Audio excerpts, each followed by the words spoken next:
Assalamualaikum, Anna. So let's just get back into it. This is the Faith Frame podcast. We've been having technical issues, so this is our third attempt. Inshallah, this is it. Bismillah. So we were discussing feminism today, and I asked on how what her thoughts of feminism were, and she basically said she doesn't think it's a positive thing for Muslims. And what I discussed so far was, to wrap it up, was that I feel like saying I'm a feminist as a Muslim woman is like me saying I'm a Christian, God forbid, or a Jewish male are protecting me, because we have the Ibrahim al-Islam in common, we have Jesus Islam, Maryam al-Islam in common. So just because we have a lot of things in common doesn't mean we should identify as that, because there's a lot of things that clash with Islam. And, I will hand it back to you, Anna. Yeah, that was a really good summary. So we were saying that even though feminism has noble intentions, the West finally realized that men and women are equal. But the way that they framed it was that a woman has to live up to a man's standards, and that's not what Islam says. Islam says that a woman has her role, a man has his role. So that's what true equality is, when you actually cater to the needs, your innate needs. Yeah, and I think, a lot of the general information that's fed to us is that it did start as a noble thing for women. But when you look deeply into it, there's a dark history, and, there was a bit of racism as well, whereas they didn't think the black people, the men deserved that and the same rights. So it's not all started in noble causes. Some were just really literally against men, and they didn't have those traditional relationships. So it was started by those people as well. And so I do believe there, in some parts, it's like anything, a lot of people, when it comes to feminism, they think, well, this is what it means to me, this is what it means to me. That's why I think it's important not to identify as a feminist for Muslim women. And if you do, you must listen to Islam. I'm entitled to my opinion, you're entitled to yours. I'm still going to love you, you must listen to Islam. But that's just my opinion. I wouldn't identify as a feminist, because I think, unfortunately, it does clash a lot with Islamic principles, and it really kind of has had a really negative impact on the family and marriages. What are your thoughts on that? Yeah, definitely, because you can't be a Muslim feminist because, like you said, there's a lot of clashing. But if there are Muslim feminists out there, we just want to have this discussion where, why, stop being hypocritical. You can't choose feminism and then also choose Islam. Yeah. Because, for example, going 50-50, like a true feminist believes in going 50-50. And obviously, in this day and age, in this economy, it works for Muslim couples to do that. But don't say that you're a feminist, because then you are not truly accepting the message of Islam, which is you can't go 50-50. The man is a provider. The man needs to provide. That's his role. And the woman is not responsible for any of the household expenses. And I think even with the 50-50, to be honest, I think actually women, unfortunately these days, want a lot more than 50-50, because they want the traditional men, but they don't want the traditional roles.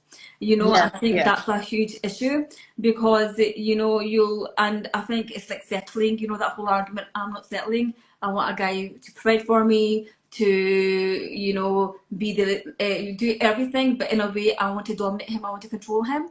And is that kind of narrative that I see a lot on social media, which is so harmful, I think, when it comes to protecting marriages and the family. Because if you want traditional men, you want the Muslim men, the Guam, that protectors and providers and the leaders, you have to then be prepared to do your part. And unfortunately, a lot of women say, well, they look at housework as if it's beneath them. They look at, like, even raising kids as if, I hate the way they speak about it, it's like slavery or burden. That's what they call it, a burden. And we need to actually slow down and think, where are we getting these ideas from? TV, social media, all of the licensed babies, especially living in the West. I'm not sure what it's like in other Muslim countries, but I think they are kind of catching up, unfortunately, with us. But I just think it's such a disservice, you know, like to what marriage is. We are meant to complement each other. We are meant to be looking at each other and be peaceful. We might be mercy for one another, a garment for one another. And I think feminism has really destroyed that. And I think that's why marriage and family life is the way it is today. Yes. So we've just got a comment through. Love this. I read something along the lines of many girls looking for a good spouse, but we are sometimes so removed from Islam as a way of life that anyone practicing is seen as too religious. Okay. So, or yeah, it's just like for your comment. Really appreciate that. It's such an important topic, but unfortunately, we have had some technical issues. So I'm not sure how long we're going to last here, but it's definitely something if it does get cut off, we'll need to revisit. So I think it's definitely. I think unfortunately, some of the Muslims don't even realise the brainwashing that has happened. So they'll be like, "I'm not listening to a man. I'm not listening to a man." But hold on a minute, you're listening to somebody because we all worship somebody, you know, we worship Allah subhanahu wa ta'ala or we worship our own desires. And you know, where are we as Muslims, where do we get our values from? You know, we get them from Allah, we get them from Islam, and that's why Islam is the way of life. And when we are a wee bit lost, that's where we should go back to as our compass, as our direction. Definitely. Sorry, I start smiling whenever you say a wee bit. Because You're gonna say obviously, what, sorry? when you say a wee bit lost, like a wee bit, you use that Yeah, word. Scottish, a wee Yeah. bit, a little bit. Yeah. That's when I know you're truly Scottish. Yeah. So I think, you know, like you said, it is a disease in the Muslim community where, you know, you can't, you know, what's the phrase? You can't have your cake and eat it, or whatever Yeah, the yeah. phrase is. You know, it's like this dunya is meant to be a test, and you know, Allah created you as a female, you know, for a reason. You don't have to go chasing what a man has or what a man does. And to Yeah. be honest, in culture as well, you know, a boy, when a boy is born, is, you know, the family's more happy, or you know, I'm sure it still happens to this day, you know, even in the UK. It definitely happens back home. So it's like, you know, a man is always seen as the standard, you know, but that's not right, because Islam has given you a special role. Like, you know, Islam has given you the ability to nurture the ummah, you know, to raise the ummah. And this is probably, you know, a woman has so many more rights than men actually in Islam, because, you know, I read a post the other day, and it was saying that, you know, in the Quran, Allah is always telling women to not cry, like to not grieve. Like, for example, you know, with Asiya, you know, when she was facing, you know, the persecution by the Pharaoh, and Allah said to her, "Do not grieve. You have a house in paradise." So, and you know, there's so many other occasions, you know, with Maryam alayhi salam, when she was, you know, suffering the pangs of labor, and Allah said to her, "Don't be sad." You know, Allah has given so much importance to women, and you know, there's so many women that we can look up to, especially in your book as well, Remarkable Muslim Woman. Oh yeah. You just see how you know, you don't see examples of any other faith or religion displaying these immense characteristics, you know, of these Muslim women, because it's Islam that gave them that. It's Islam that gave them that confidence, those rights, those, you know, that importance in society. Yeah, and I think we also do a disservice by calling ourselves feminists because we assign the blessings Allah subhanahu wa ta'ala has given us as a Muslim woman, as Muslim mothers, as just Muslim women, you know what I mean? Like to feminism, because we were given all the rights 1400 years ago before feminism was even there. So by saying we're a feminist, it's as if you're saying, you know, who are we showing gratitude to an ideology or to Allah subhanahu wa ta'ala? You know, what are we saying? Our verses came from this movement started by, like, you know, some white ladies, you know.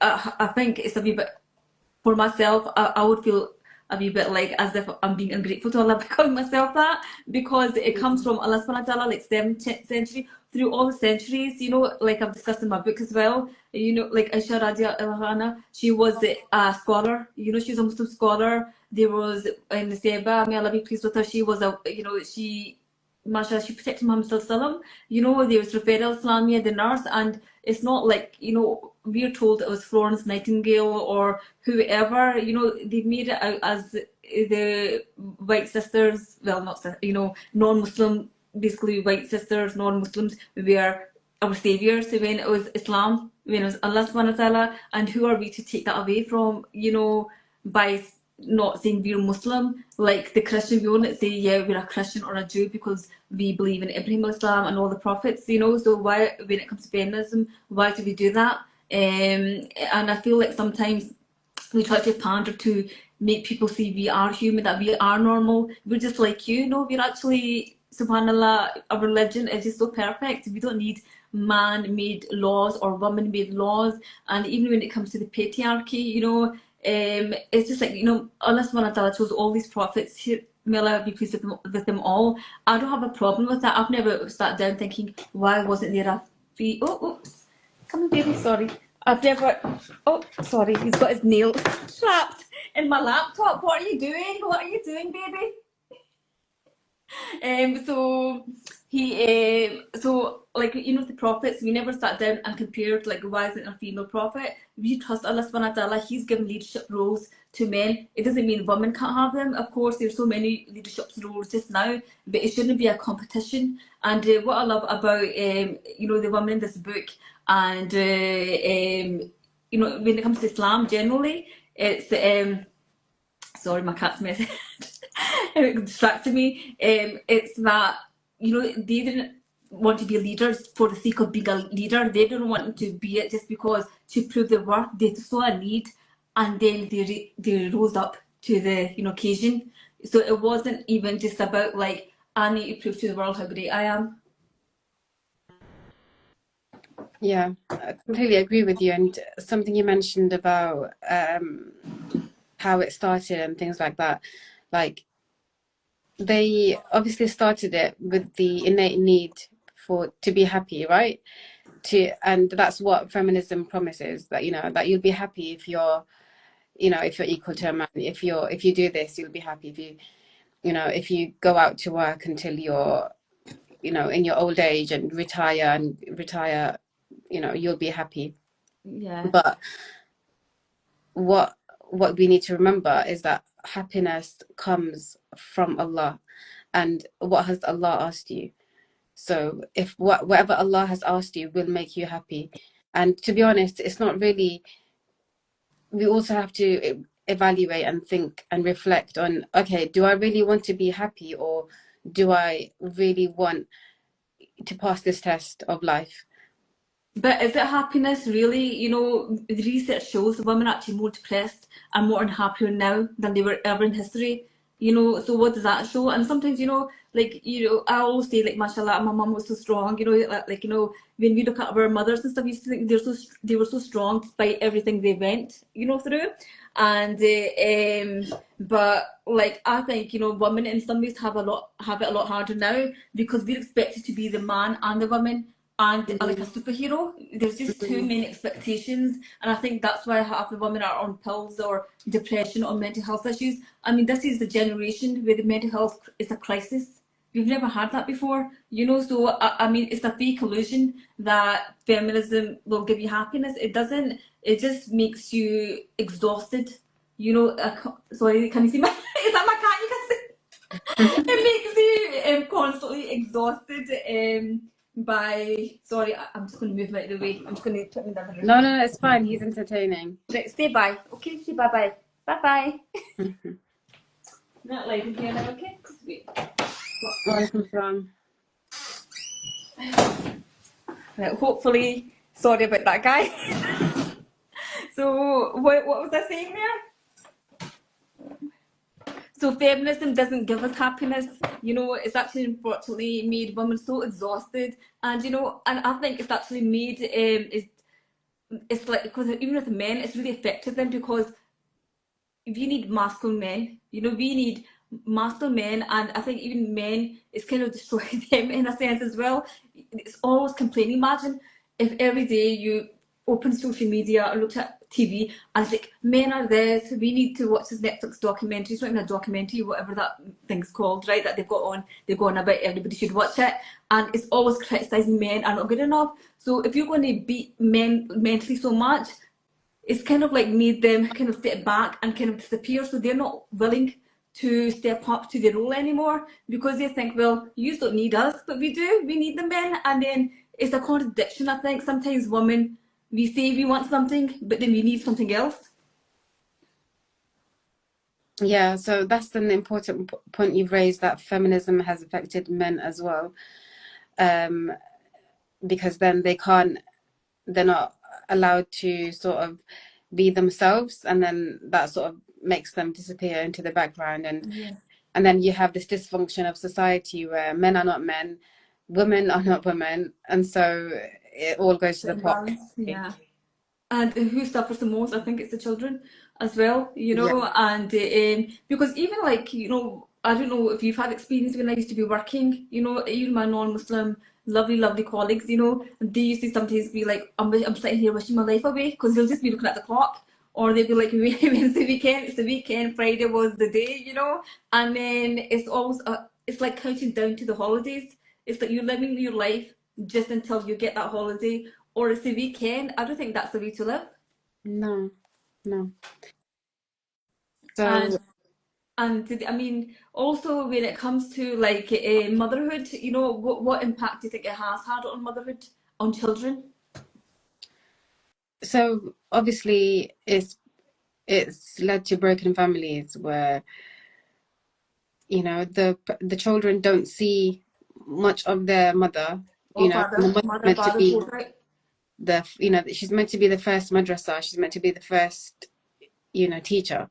And so the child is getting fed all sorts of things from everywhere, from nursery, from school, and from friends, and it's like you're not nurturing that human being. And it's like obviously you can't ever control what your children see or hear, or what they experience, but in those initial days of raising a child, it's so important for the mother to be there. And if you're sending your child to nursery because you've got a job or a career to go to, you really need to rethink and just set your priorities.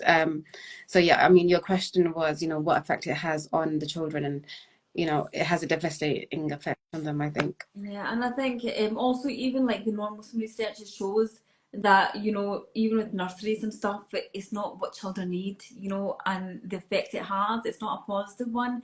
And I've seen like on, when you just get these random things coming on your feed, like on one of the talk shows in like, a British one, they were saying, oh, it's already so hard enough for us. Why do you need to make it harder? By telling us.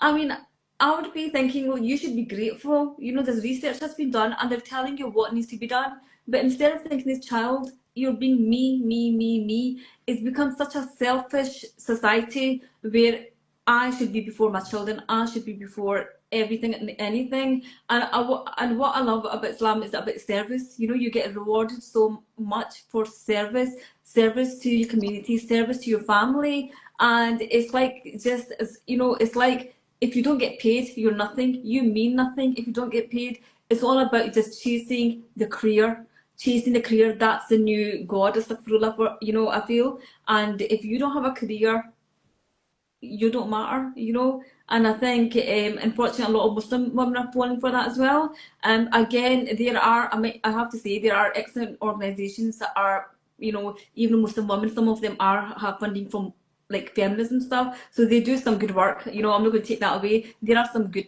points, but I'm talking about how it has negative impacts on family, on marriage, on society. Obviously, it does have its good things as well, here and there, but we can't ignore these things, it's uncomfortable truth, but this is what's going to help us, because we don't want to raise another generation that is just devastated. They don't have any purpose. The men's mental health, they're the most likely to harm themselves. It's worse now than ever before. The women's mental health, the family dynamics, it's just like everybody's on a different page. and we need to stop putting everybody. I feel it's a lot of pitting the man and woman against one another. And another thing is, I don't like also how it says a woman should be believed no matter what. I don't think so. I don't think so. Islam's so fair. Present your evidence. You know, present your witnesses. You can't just believe anything a woman says. Yeah, I mean, like you said, it's like we just have to go back to the Quran and Sunnah, and you know, like and as an ummah, we are failing because why does the West need to pick up a girl from Pakistan, aka Malala, Malala Yousaf, I think her name is, you know, why, and then, you know, use her as a you know, a beacon of femininity, like, you know, we don't need that as Muslims. We do not need that as Muslims. We have our rights, but why, you know, why is it in our countries back home that, you know, the West is looking at us as a problem to solve when we're not? Like, you know, if there was a truly Islamic community in the world, like everybody would be looking to them for inspiration. Yeah, and I feel like that they have a superiority complex where it's like the whole world has to be, you know, they're there and we're here. You have to follow our standards. You know, who gave you that right? I mean, look at your societies. You know what I mean? Like, why should we follow you guys? I mean, obviously we are born here, and you know, like, so we are part of the West. But what I mean is that mentality of thinking we're the best and everybody else has to. I mean, look at the streets; they're so dirty. You know, look at the homelessness, and he's not even investing in our own society. Instead, it's just funding non-stop. You know, like I don't want to say it in case Instagram cuts us off, but you know what I'm talking about. Um, like you know, thinking people, you know what I mean? Like the Muslims all over, and you think you're good people just because you're wearing suits, you know? Like you've a lot of you have basically disclosed who you really are. You know, it's meant to be a democracy. What democracy are we talking about? Because even in America now, people thought once if they voted Trump, they'll be America first again. But it's not America first. Who is it? So it's just like an illusion. You know how this life is an illusion, like the Quran tells us. It's just an illusion. You know, we think, oh, these women care more about us, and you know. But the thing is, I do feel like even Muslim women, men, they do have to take a bit of responsibility, you know, as well. Whereas you can't, you know, you know, the Quran has said the best of men are the best to their wives and family. So that's what we're taught in our religion. You know, we need to make sure we're living up to that. So Muslim women don't think, oh, where do I go? I'll just go there, you know. And but to be honest, I think another thing I see is sometimes it's a lot of blame as well. We're adults, we need to take responsibilities. Knowledge is, you know, so easy to access now. So we're thinking, oh, Islam, like if you've got a bad experience in your family, and you might think, well, this isn't for me. It's not a feminine, like you said, if a boy's born or a girl's born, that's a cultural thing. That's not an Islamic thing. So I think we have to take that responsibility as well by learning what Islam says instead of just blaming anything that's happening in your house on Islam. For sure. So I have a quote here from my teacher about the role of a 21st century Muslimah. Okay. So the greatest achievement of a 21st century Muslimah is to have educated herself, secured her family as a homemaker, as a platform for reconstructing the Islamic civilization. What do you think about that? Yeah, mashallah, because I think obviously we all should be educating ourselves. You know, that's like just, you know, what is the first commandment to read? And we can't just be sitting as adults. I've seen that on social media. Some people are complaining, well, my mum didn't teach me that. My dad didn't teach me that. It's like you're an adult. You know, half the things I know, I wasn't taught. You know, you have to be a seeker of knowledge. You can't just blame your parents for everything. And, you know, so take some responsibility. And take knowledge, and not just these clips on Instagram. You know, actually go to class. There's so many, mashallah, like Dr. Yaskari, I love his stuff. Imam Suleiman, I love his stuff. It's, even Dr. Zakir Naik, it's just there's so many amazing people it's for free. Gain it. Read the translation of the Quran. You know, it's just so many, like, you know, Al Maghrib Institute and so many out there. There's no excuse for us to think, well, and just be lazy and blame it on our parents. You know, because they had their own issues, and at that time there wasn't easy. You can easily access knowledge like you can now. So I don't even blame them, to be honest. If they were taught something, they just believed it. They didn't know the difference between culture. I don't hold that against them because that's what they're taught. And you know, they just wanted to please Allah. So they, even though some of the things they were taught that were incorrect, they just thought, you know, this is the way, and may Allah reward them for their good intentions to obey Allah subhanahu wa ta'ala. But we today don't really have that excuse. You know, we can't just be like, my parents didn't teach me this.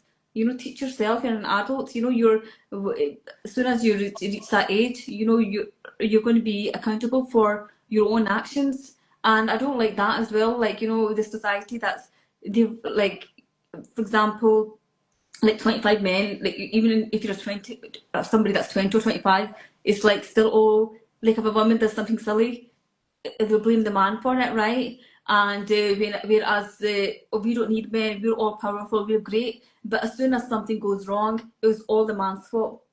You know, it's not accountability that way. I'm talking about, obviously, I'm not saying blame the victim. I'm talking about we have to have accountability.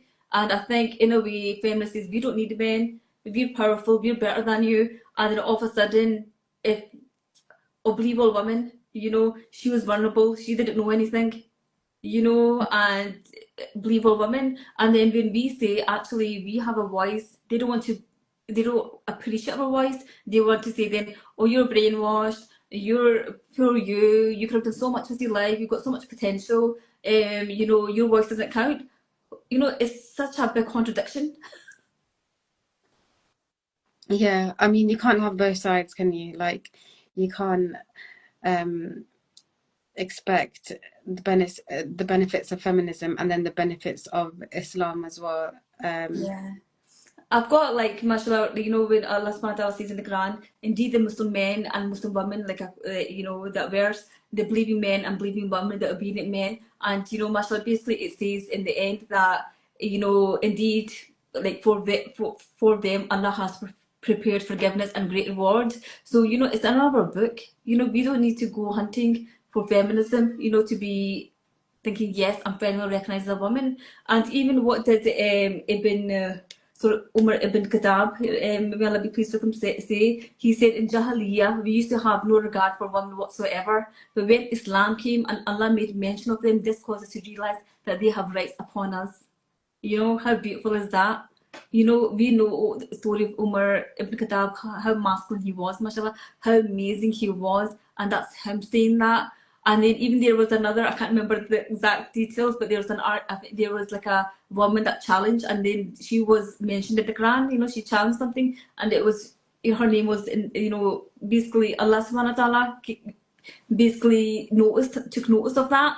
And so who are we to say that, like, you know, we owe what women have to feminism? You know, who are we to say when a woman doesn't identify as a feminist that she doesn't have any, that she doesn't believe in equal rights or any rights or any dignity for women? That's a lot of rubbish, and we need to get that out of our system. And even when it comes to, like, now with the, you know, a lot of sisters don't want to get married because they, you know, and that's your right. If you really don't want to, like, there isn't any force, you know, it's a sunnah and it's loved, you know, in Islam. And Muhammad Sallallahu Alaihi Wasallam wants us to have the big numbers, you know, and obviously there's sisters that can't have kids, that's fine, you know what I mean? There's so many other ways we can benefit just because you're not earning something. How many, mashallah, women from the, you know, in the past, they're the one who funded mosques.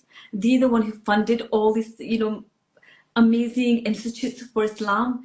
It doesn't mean you're just sitting at home washing dishes. That's not what it means. You can do so much. And you know, like the golden era, like Islam, when mashallah, when Islam, a lot of them didn't work, but they contributed. You know, you can contribute so much, but we don't have the time to do that anymore because we are so burnt out with, you know, like trying to be super women. And then a lot of when you come home, it's not 50-50 because the women are having to do the bulk of the housework anyway. you know. And but then, mashallah, there are amazing men out there that are, you know, doing what they can. But if you're going to just keep putting them down by saying what you're doing isn't good enough, it's my way or no way, I'll just do it. Or you know, like, you know, I want all everything from you, but I'm not even willing to raise the kids, you know, or the house beneath work is beneath me. He just wants a meal, you know. He's worked all hard all day. If you're at home, you know, like, a service, like, you know, like, what's the harm in serving your family? It's such a, mashallah, amazing thing. And even building the ummah, like, you know, you're working for somebody. A lot of the companies who are the CEOs and the man is men, you know. It's a lot of them are men still today. But Yeah. you're okay doing that for them because you've got a wage. But a man that's providing for everything you need, all your needs at home, and but you're thinking, oh, this isn't good enough. And then women feel shy to ask for money. Oh, but I feel bad for asking for money. Like, you know, why are you, do you understand? It's like, men do give, obviously, women money, but if they need it, why do you don't feel ashamed to ask for a wage? But you feel ashamed saying, honey, could you give me like tenner? I'm just going to the shops. You know, why is it such a stigma to do that? It's because we've been told our worth comes from a wage. It doesn't. And even at work, like, if you ask a lot of women, even like a women that probably, even like women that are not Islamic or they don't have any religion, even a lot of them, they come to a point in their life they don't want to work anymore, you know. And even our body is just made differently than men. You know, the men, mashallah, they're made to work, barakallah feek, may Allah keep them strong for us. But we have so many, like, hormones and all that. You know, we're not made to work like men, but we're forced to work like them. You're forced to be like them, and that's not taken into consideration with the 9 to 5. You know, everything the way things are set up. But you know, I think there has to be a lot more awareness. Yeah, I mean, like you said about how men and women are different. Like, for a man, his cycle only lasts a day. So, Yeah. like, every emotion he's going to experience will last, like, he will experience in that day. And, you know, the high that he will get, he will experience in that day. Whereas for a woman, it's like a whole month for a cycle. Like, on a few days, we will feel low. On a few days, we will feel high. Like, you know, it's just really sad how the society has painted out that, you know, men and women are equal, and we're clearly not. Like, science says we're not. You know, our hormones are just not the same as a man's, and Yeah. where we need to actually get, like you said, educate ourselves, get to know sort of, you know, how you can utilize on your best days, and, you know, get some rest on your, you know, low days, because that's what Yeah. you need.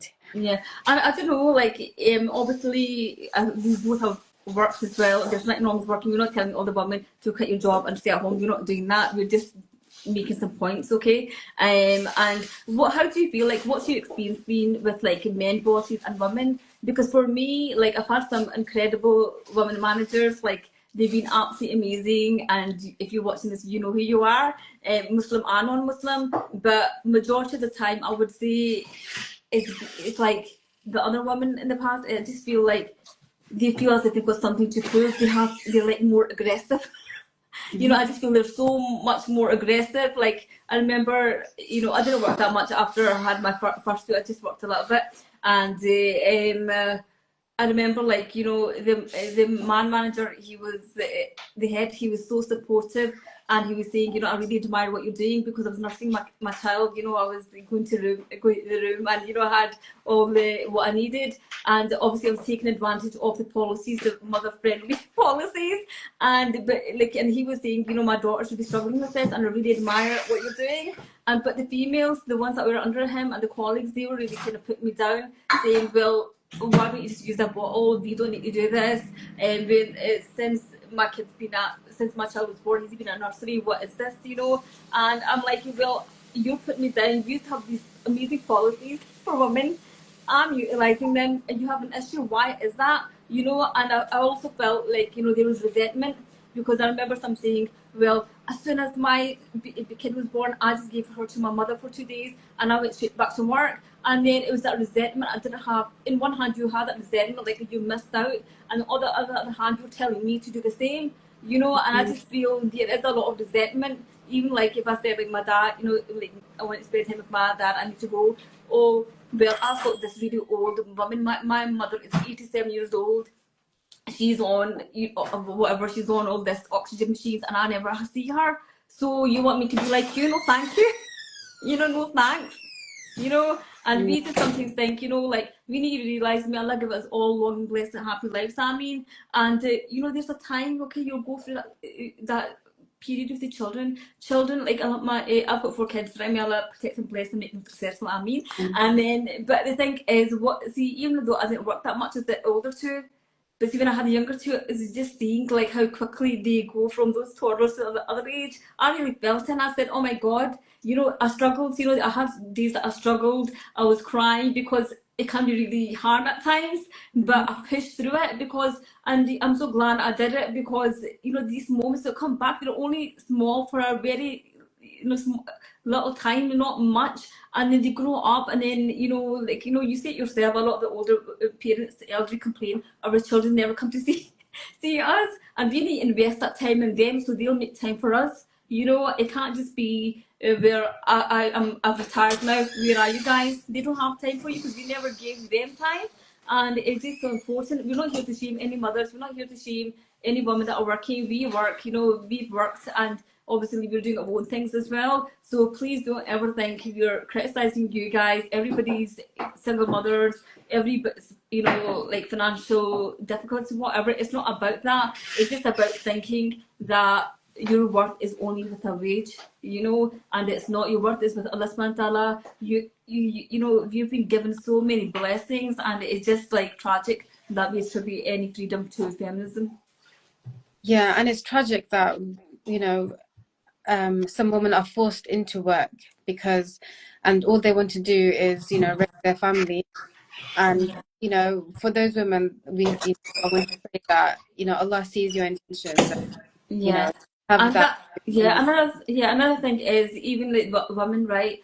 Oh, this annoys me as well. Like I was talking to somebody and she was saying, her daughter's like marriage age now. So she said that I haven't especially started looking, but there was somebody saying, and what they asked was, how much does your daughter earn? She said they went in shy. They just asked, how much does your daughter earn? And this is what, like this doesn't help us at all. What's it to you? What she earns, her money is her money. And I understand, like even I did, like when you're a young couple, you're starting off. I mean, I didn't have an issue. I didn't just say to my husband, it's all your responsibility. Obviously, I'm a giver anyway, So I'm like, you contribute because you want to set the foundation. And then when you want to step away, you should have the right to step away. But whereas now, it's like the expectations of like I'm from like Scottish Pakistani, and the Pakistanis are asking what can you what level is she, has her education, what degree has she got. Forget that, now it's like straight asking how much she earn.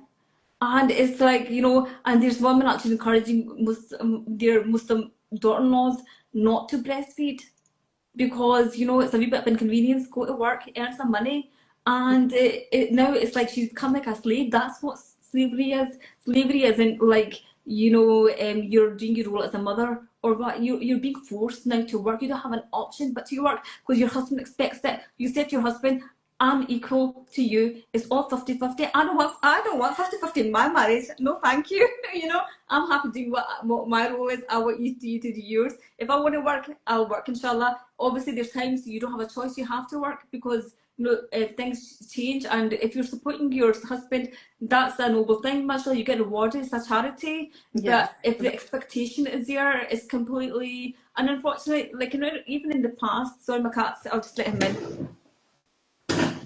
Come on, hurry up. Walaikum salam the comments. Okay. My cat, he knows. He's just being a wee bit, like, he just wants attention, I think. You want to come live again? Come on then. Yeah, bring him in. It's a bit of attention seeker, my cat. Sorry, is there any comments? No, I was just saying walaikum salam. So, I mean, everything you said was on point, and So the Yes, are we about to finish off because I've got other things to add? sorry. Sorry, so what I was going to say was that also, you know, what women don't realise, that Muslim women, right? So when non-Muslim women say, like, it's my body, whatever, right? As Muslim women, our body belongs to Allah subhanahu wa ta'ala. We're going to be questioned, you know? So, and I think it is, right? They'll have haram relationships outside of marriage. But if a Muslim woman says, I don't want to get married, or, you know, this isn't for me, like I said, I'm not forcing to get married, you know, but I'm just saying, you know, the consequences are different. She'll go. You know, everybody's a human. They got needs that Allah's put in them, right? All sorts of needs, mental needs, loneliness, and physical needs as well. They'll get all that with their haram. Do you understand? They'll do that. But Yeah. with Muslim women, you don't have another. You don't have another option. So you're trying to say to me, you're never ever going to be in a relationship ever, you Mm. know? And so you have to take that into consideration. Halal is very important. I mean, in TikTok, to be honest, like, I was shocked. Like, people saying, well, you get your heart broken anyway if it's halal or haram. It doesn't matter. It does matter. It makes a world of difference. You know what? Your heartbreak will be worse if you're a believer because you've disobeyed Allah subhanahu wa ta'ala. You Mm. know, but whereas when you're married, you're getting rewarded. My intention is there my family to build the ummah, ya Allah. You get rewarded for that. And you know, like, you're married. If you get divorced, you did everything the halal way. You'll be rewarded for your intentions. You'll be rewarded for raising a Muslim, for even the intimacy. You'll be rewarded for that. But when you're doing haram, there's no comparison. And I think it's so tragic on TikTok these conversations are happening. It doesn't matter if it's halal or haram, the outcome's the same these days. And I think as women, we need to take accountability. You know, we say on one hand, oh, we're all like amazing, you know, we don't need anybody. On the other hand, oh, like you're saying, we're pulled down to distress, you know, which one are you? We need to, as humans, take accountability. We're always the first to blame somebody else. Take accountability. What's my role? What did I do? You know, how can I benefit Ummah? Because the work I do with my books, like, you know, got like various books, see the link in my bio, and my social media, online, offline, you know, do a lot online, offline, we like tips from us. It's to build a stronger Ummah, you know, because it's so sad, it makes me so sad the state of affairs just now. And I think we need to do our role, and you know, like, we need to have that time to invest in the ummah, and that starts with us changing ourselves. Like Allah subhanahu wa ta'ala says, you know, He won't change. What is it? He won't change the condition of a people until they change what is within themselves. So if Yeah. you're complaining about how men are not, there's no any good men to marry, start with yourself.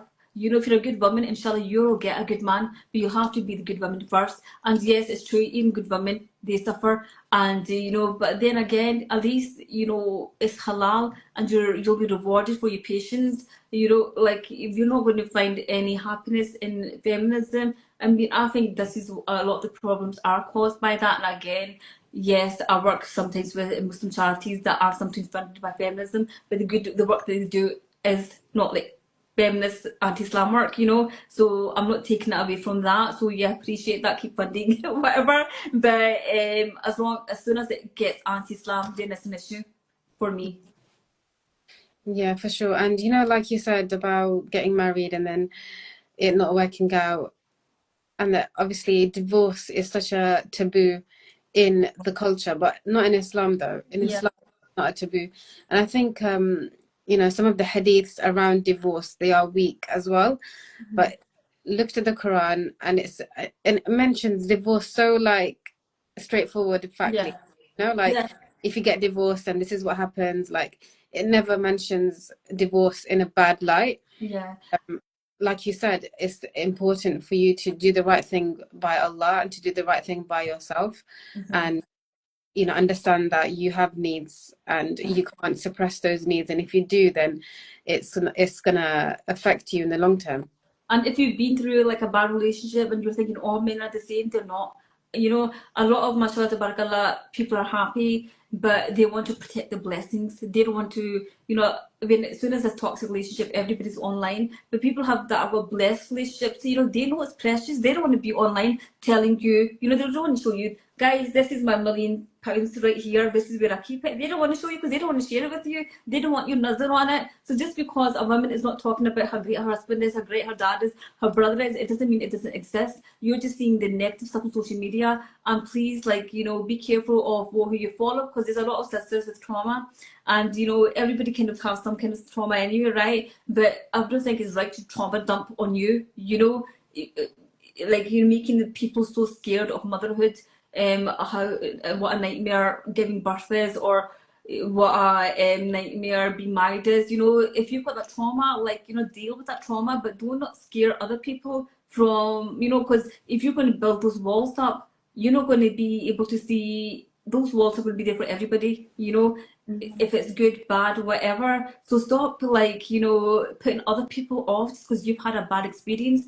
It was it was kismet, it was meant to be. Find somebody good, we learn from our mistakes. The only way things will change is if we see, okay, what was our part in that relationship and what was their part. Okay, what are we going to do differently? And like you said, divorce isn't at the end of your story. It's and I think if you're so in the West, we're so affected by the society we live in. We're keeping taking, that hadith. What's that hadith? It's like you're going to follow the non-believers so much, even if they were going to go in a hole of a lizard. Probably not saying it right. Yeah, I remember that hadith. Yeah, it's as if you follow them. And it starts from Christianity, Catholicism, you can't divorce. And even I think in Judaism, I think there's an issue with that as well. You can't divorce with Islam. And that, like a lot of where a lot of our culture comes from. yeah. And Allah subhanahu wa ta'ala has given that right to a woman. And even in the Sahaba's time, as soon as you divorce, somebody was lining up, say, for your hand, and or somebody's a widow. And I think that's another thing. It's just because we were conditioned by other religions, we were thinking, oh my God, obey means oppression. It means, oh my God, I can't obey my husband, but I can obey my boss. I can't obey, I have to. It's like being at work and saying to your boss, hold on a minute, I'll do, who are you to tell me what to do? You'll just do it because that's the only way an organization is going to work. And a family, and that's given a responsibility to, a man is different from a woman. And men don't stand there complaining, saying, how come Allah's unfair? We can't give birth, we want to have the experience as well. And, and a lot of these things unfortunately we're affected by, and we need to sit down and think, okay, where is this? Is this actually my thought? Is this what I really believe? Or is this I'm being influenced? Because unfortunately the conditioning starts from school, from TV, even a lot of kids, even cartoons, I have to I have to kind of block what my daughter's watching, because even with them, they're promoting ideas that are not Islamic. And even I remember my child in primary, when she came home, she said, Mum, we discussed this at school. And I had to write to the teacher. I said, why are you pushing this? I said, and then she goes, oh, so I had a conversation, and I think also Muslims are afraid that they don't want to be looked at backwards. So you don't want to be the mum that's making a fuss at school. You don't, but you have to have your voice heard, because or else nothing's going to change. I mean, who cares if you're unpopular as long as you're popular with Allah subhanahu wa ta'ala. So we have to. Feminism is that women can do it all, but in Islam, like you said, we need men as well. We need each other as much as and I think it's a misconception, I'll do what you want, right? Because it does affect society. We think, oh, it's only affecting us, but we can see how it's affecting society just now. Where are we? May Allah protect us. It's quite scary. And even with children, they're saying so many young boys are just in such a bad state, and they don't know where to belong, because you keep shutting them down, saying there's no space for you. And then the pills created. About that, the red pill. So that's basically the opposite of feminism. And I think the West is starting to wake up now. There's a series on Netflix called Adolescence about the red pill movement, where they're saying that these boys who are you know, anti-feminist. Like, that's not right. That's not right. And this is where Islam comes in, where we're the middle religion, isn't it? Yeah, yeah. So, like I said, we shouldn't be so scared to fit in, right? That we're shrinking our Islam. We should be very careful because if we're seeing something wrong, at least, like we should at least recognize it's wrong and not be like, oh, I don't want to bring attention to it, oh, I don't want them to think I'm backwards, because it's the people that rose up, when things were difficult. It gives, it's like how they say courage is contagious. It is. Somebody else and will say, actually, I've got an issue with this as well, and it's important. I mean, there's so much in feminism we can talk about, so much. Like I said, my sisters that identify as feminists, this isn't against you. And also another thing about about actually is like when somebody, right, prominent becomes Muslim and they've got some very toxic qualities, it's like all of a sudden we have to be the gatekeepers of Islam. We can't accept them as a Muslim, we're going to regret it. And we're like, oh my God, have you not read the Seerah? Do you not know like the kind of people that became Muslim? Muslim, and they change. The worst person can become the best human being if you let them. But if you're going to be shutting the doors as if it's like a BLM movement or some kind of, I think some people treat Islam like a movement, like a feminism or a BLM movement or something. And like, excuse me, but it's not yours to push anybody out, and give people a chance. Like, we've been Muslim all our life and we're not perfect, we're far from it. How do we expect somebody that's really become Muslim, and just criticize other Muslims because they're just saying, Assalamu alaikum, brother, welcome to Islam, and you're shutting them down? And if somebody then later on, oh yeah, we told you so, look at what this person's saying about Islam now, oh, we told you so. At least we've got good intentions for people, at least we're not the reason that they were shut away from Islam. And like, as women, we have a lot of power, mashallah, we do, and that comes from Islam. And that, because we don't need to prove to people like, or like, we're just as modern as you is. We don't need to do that. But like I said, there's so much. Is there anything else that you think we haven't covered that we should right now? I'll just give you a few seconds to think before we wrap up. I think we've obviously talked about feminism and about the experiences of Muslim women, and how Islam plays a role in what you should be thinking about, and what your views should be. So I know you're a coach as well. Mm-hmm. So if a client came to you and she had these ideas, what would be the first thing you would tell her to do? So the thing is, as a coach, I don't tell people what to do. So the thing is, I basically use my coaching tools, and I'll get the answers from them. I'll ask certain questions, and get some thinking, because I do have clients that are like that, that are saying, my husband's like this, my husband's like that, Yeah. and I'm thinking of leaving him. And unfortunately, that's another thing. A lot of sisters do threaten their husbands with divorce. And I've seen where the husband has given the sister a divorce and she is in pieces because she's said it that much. He's never given a divorce. But it comes to a point where a man can take so much, and he said it because you know what? He feels worthless.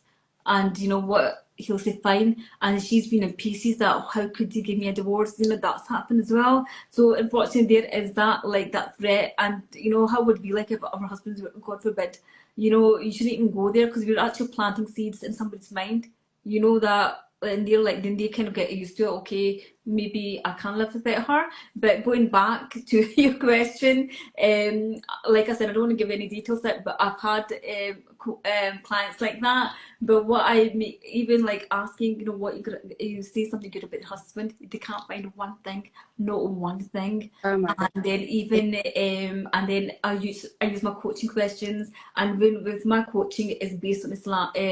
You know what it is? I never take Islam out of the equation, because I think that's where a lot of Muslims go wrong when they go to non-Muslim therapists and coaches, because it's like a completely different belief system, and then they regret it later on. And by the time they want to go back to the husband doesn't want them.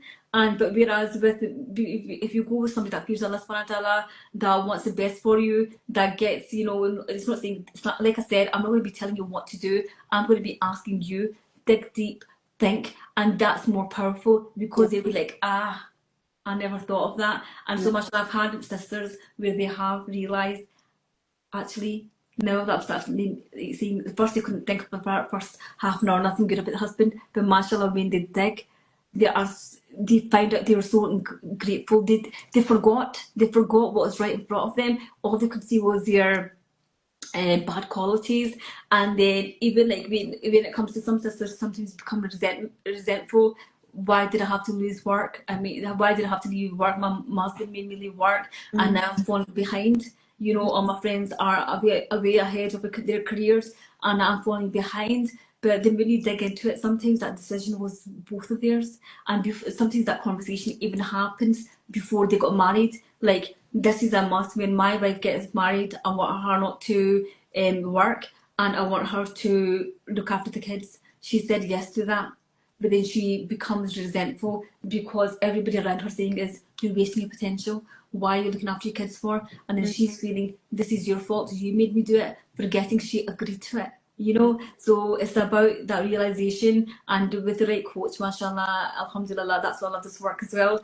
I do see the difference, and even like mashallah, it's amazing when they have those light bulb moments and that those aha moments.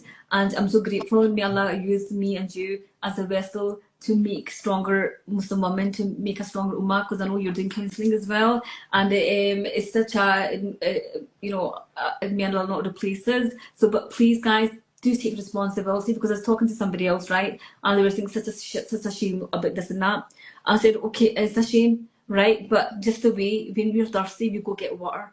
When we're hungry, we get food, right? We have actually no excuse. Allah has given thousands of coaches, Muslim therapists, counsellors. Why are we suffering? Why are we just saying this is the end of a marriage? Because you know what? I'm okay spending like £1,000, £2,000 on a wedding dress, but I don't want to spend how much, whatever it is, compared to that. It's nothing, right?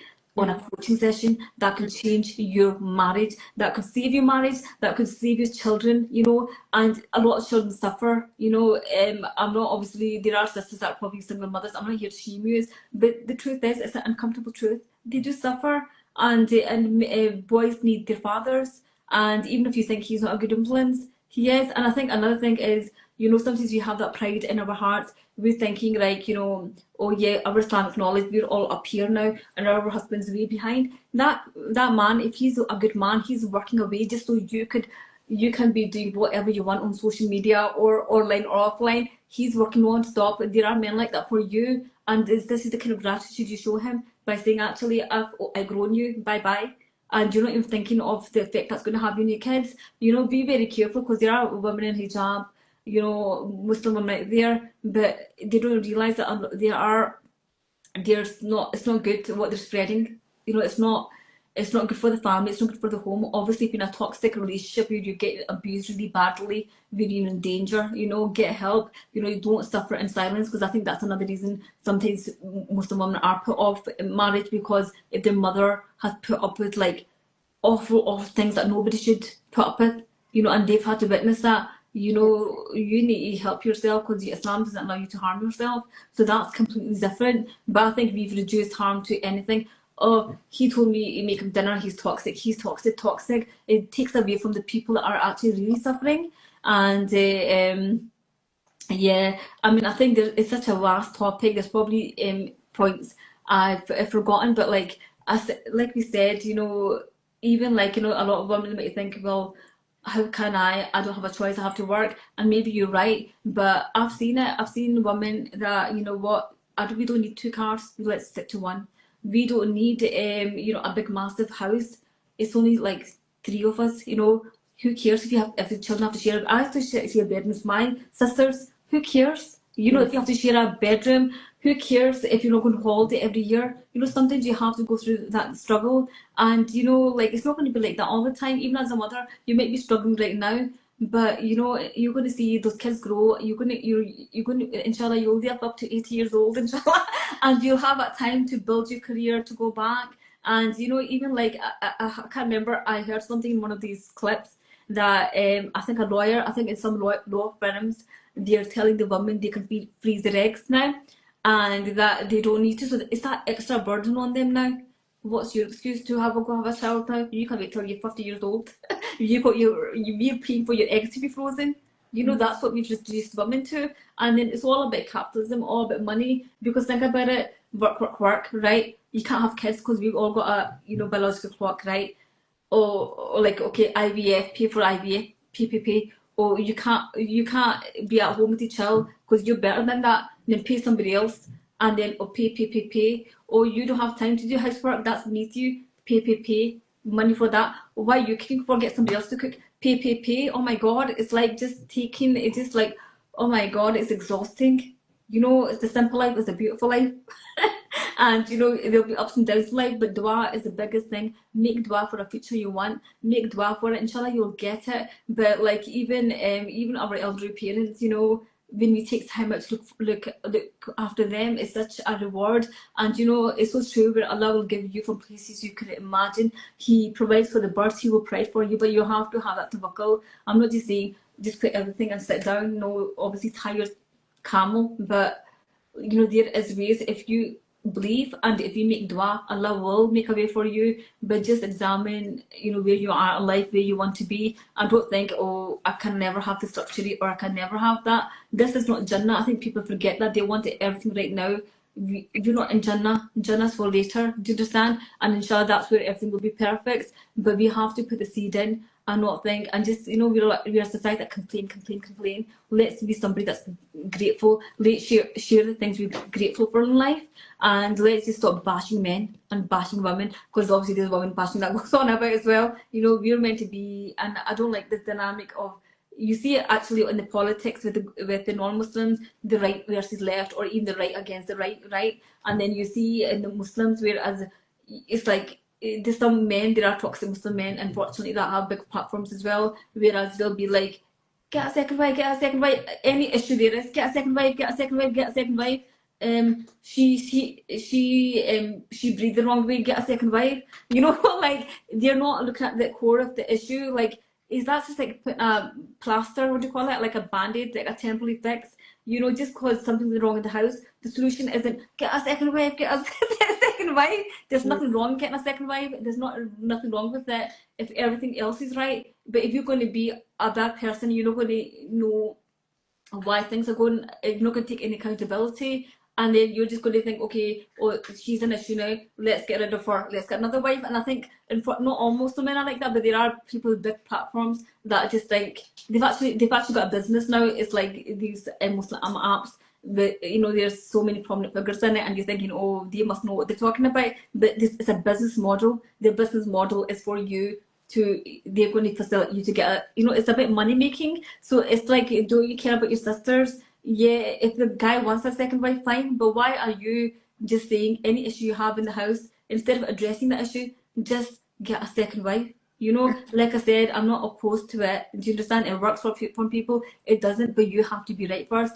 I think we need to, as women, I say to myself, I should be taking accountability.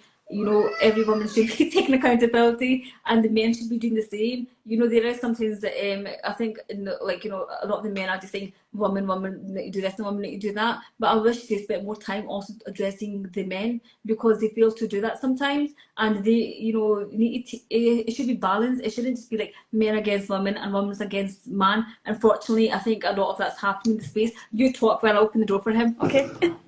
Okay. Have you guys seen I think 5 women, they went into space Oh yeah. for 11 minutes, and they came Yeah. down, and they tried to paint it as some sort of feminist thing where Divine, what did they say? Divine feminine or something? Divine feminine. is that what, I don't Something know. like that, they said. You know what? The West is also waking up too, because I saw some figures, like celebrity figures, talking about it and saying, do you know what? This whole trip was funded by a man who is destroying the planet. Yeah. And they say, oh, we don't need men, but you had to, a man had to open the door for you to get out of the, and to see your family on Earth. Like, it's such a big issue even in the Western world, where they're waking up the hypocrisy of the situation. And see how you, like I said, we're kind of brainwashed to think also that feminism started as a noble cause. There was racism involved in it. There was racism. There was some dark practices, like, basically which was anti-religion. Basically, it was anti-religion because and also it was CIA funded. Like, what's that woman's name? Gloria or something, Steinman, I can't remember, or something like that. She would, they funded feminist magazines, and anything the CIA is involved in, it's like, it's not a good thing, you know what I mean? So, like, why are they pushing this, And a lot of the mainstream media and stuff as well, like, we have to question it, because to be honest, I think they're all puppets, right? See, the mainstream media. Anyway, so when they're pushing a narrative, we need to question that. We can't just think, oh, this is a new norm. They're actually trying to brainwash us in certain ways, and the only thing that will keep us awake is Islam. That's our compass, that's the rope. We need to hold on to the rope of Allah subhanahu wa ta'ala, or else we're just going to lose ourselves just with them. May Allah protect us. I think that's a good conclusion to the session. Alhamdulillah. Okay, so guys, jazakallah for your patience. I know we got caught up a lot, but alhamdulillah, inshallah, what we're going to do is share this on our Instagram page at Muslim Today, and then we're going to also upload it on our YouTube channel, which is at Faith Frame Podcast. So please subscribe and support our work, and please make dua for us. Make dua that we're successful in. That Allah subhanahu wa ta'ala uses as a vessel to make a stronger ummah as coaches, authors, community workers, and to raise a strong family. And you can do it as well. If you are struggling, reach out to us. We are a community of sisters, and inshallah we'll be there for one another. May Allah ease all our affairs, jazakallah khair anha, and inshallah see you again next week. Maybe Wednesday or Tuesday, we'll let you guys know. So, assalamu alaikum. Inshallah. Take care. Assalamu alaikum.